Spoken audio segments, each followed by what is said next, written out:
بنی اسرائیل کا ایک شخص 1000 دینار کا ضرورت مند تھا۔ وہ سمندر پار کر کے دوسرے علاقے میں کسی صاحب حیثیت آدمی کے پاس پہنچا۔ اس سے جا کر 1000 دینار قرض مانگا۔ صاحب مال نے کہا کہ میں آپ کو پیسہ دے سکتا ہوں، لیکن گواہ کون ہے؟ آپ گواہ لائیے۔ اس شخص نے کہا، کفیٰ باللہ شہیدا، میرے اور آپ کے درمیان میں اللہ ہی گواہ کافی ہے۔ تو صاحب مال نے کہا کہ بھائی پھر کفیل اور ذمہ دار لاؤ، تاکہ اگر آپ نے ادا نہیں کیا تو میں آپ کے کفیل سے وصول کر لوں گا۔ اس شخص نے پھر کہا، کفیٰ باللہ کفیلا، میرے اور آپ کے درمیان اللہ ہی کفیل ہے۔ صاحب مال نے کہا، یہ بات تو سچ کہہ رہا ہے، لہٰذا ایک مدت متعین کر کے 1000 دینار اس کے حوالے کر دیے کہ جب مدت پوری ہو جائے گی تو آپ ہمارا قرضہ ادا کر دیں گے۔ اس شخص نے کہا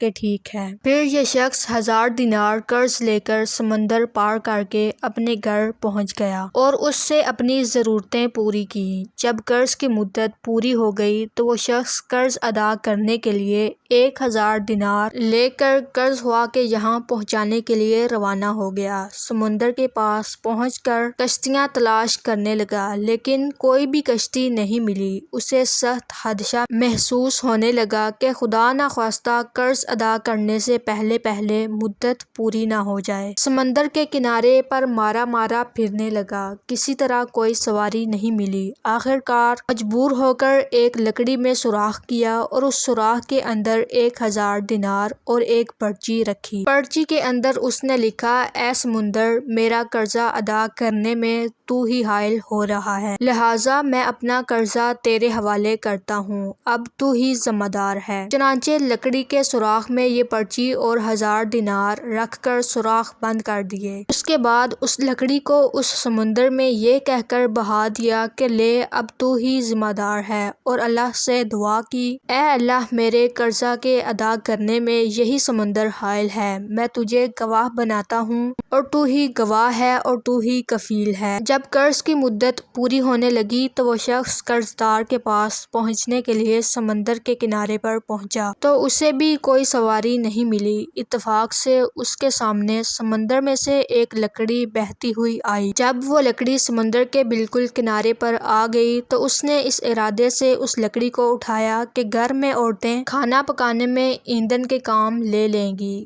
گھر لے جا کر چیرا تو اس کو 1000 دینار اور پرچی ملی۔ اب اس قرض خواہ کے اوپر جو کچھ عبرت ہونی تھی ہوئی۔ قرض دار نے بعد میں پھر اپنے طور پر 1000 دینار کا مزید انتظام کر کے قرض خواہ کے پاس آ کر پیش کیا اور کہا کہ لو اپنا قرض۔ تو اس قرض خواہ نے کہا کہ آپ کا قرض مجھے وصول ہو چکا ہے اور آپ کی پرچی بھی مل گئی۔ تو دونوں شخصوں کو اپنے طور پر جو ایمانی پختگی ہونی چاہیے تھی وہ ہوئی۔ جو اللہ کے لیے ہوتا ہے اللہ تعالیٰ سمندر اور درختوں کو بھی اس کے تابع کر دیتا ہے، اور اللہ بھی ایسے لوگوں سے حقیقی معنی میں محبت رکھتا ہے۔